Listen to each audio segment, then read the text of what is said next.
"The things I do for the Church of England," Tom murmured, thinking he might as well have shouted it aloud. One could barely hear a thing anyway, what with the fearsome roar. He could hear his heart crashing in his chest, though. It sounded like a big bass drum, accompanied by a simmering tintinnabulation along the fibres of his nerves, and he rather wished he could exercise some control over it. But he couldn't. The messy, squashy, beaty thing was coursing inexorably to a horrible bursting point. He would surely die before it was his turn. He would leave his daughter fatherless. It was too cruel. Miranda was already motherless. His eyes raced around the fuselage with its great girdling ribs. The belly of Jonah's whale would have seemed like this, if the beast were aluminium and tore through the air at alarming speed. As a calming strategy, as the queue shuffled towards the beast's open jaws, to doom, surely, he focused his attention on the back of Mark's head, which was squashed into a leather helmet reminiscent of a Roaring Twenties aviator farce. Mark Tucker, faithful husband, young father, brilliant accountant, budding novelist, the best church council treasurer a priest could have. What if something unthinkable happens? How will I ever bear Violet's reproach? Those fearsome pinprick eyes of hers. But Violet was young. She could marry again. Mark would have set her up nicely with insurance. Her rich in-laws doted on her. She was not without education.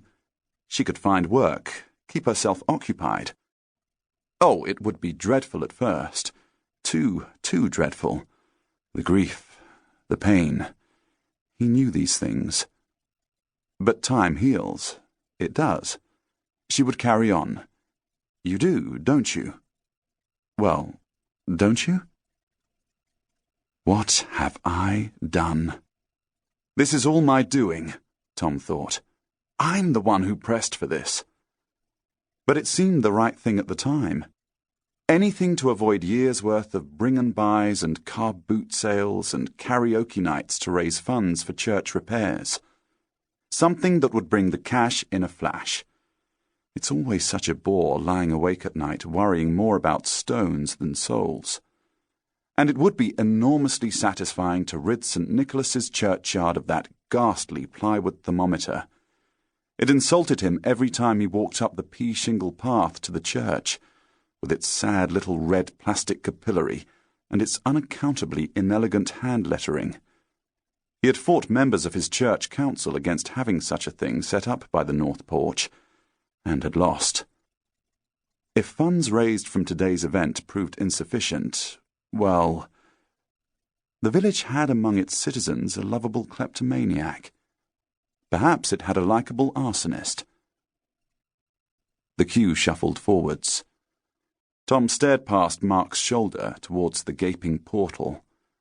Strong light, undifferentiated and cold, seemed to pour towards him and sear his startled eyes. Might this be what our moment of death is like? One of his parishioners in Bristol had described it thus, urgently, wonderingly, in a state of euphoria, as she faded in and out of consciousness on her deathbed. "The light, Father! The light!" she rasped, her fingernails digging into his palm. "I can see our Lord! Oh, and look! Is that Ivan Novello?" Mark bent forward slightly, and what greeted Tom's eyes, try as he did to look away, was neither beckoning Jesus nor disoriented matinee idol, but tidy, tiny patches of warm greens and golds, knitted together like a fancy patchwork coat. How delightful! Heaven might look exactly like Devon. And look! Off in the distance, the patterns of colour merged into a crease of soft grey brushed by a transcendent haze. Wasn't that... My God, it was! The Channel! How high in the air were they?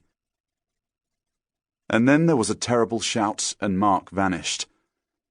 Tom shuffled forwards, to the head of the queue, into the full ring of light, and said a silent prayer. Now it was his turn. Blood roared in his ears. His heart swelled in his chest.